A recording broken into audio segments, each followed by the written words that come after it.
President Obama says the allegations of chemical weapon use by the Syrian government is of grave concern, but warns against taking immediate action. There is no doubt that when you start seeing chemical weapons used on a large scale, and again, we're still gathering information about this particular event, but it is very troublesome. The president was referring to these horrifying images out of Syria earlier this week, which seemed to show the aftermath of a chemical weapons attack on Syrian civilians, including women and children.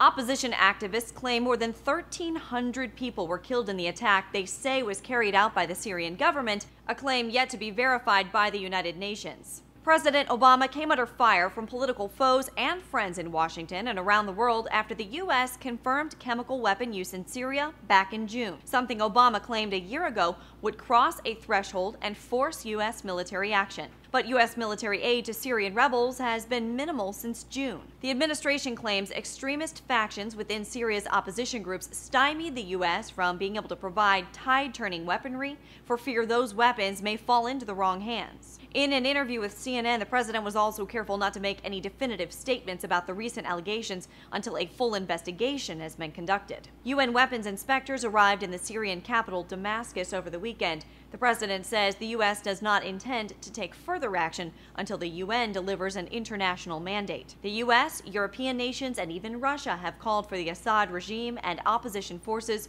to allow UN investigators safe access to the attack site so they can test for chemical weapon use. According to CBS, if the investigators are allowed access to the site, they could determine if and what type of chemical weapon was used within hours, although it's unlikely the Syrian government will agree to cooperate. The Assad regime has denied any use of chemical weapons since the Syrian conflict began more than 2 years ago.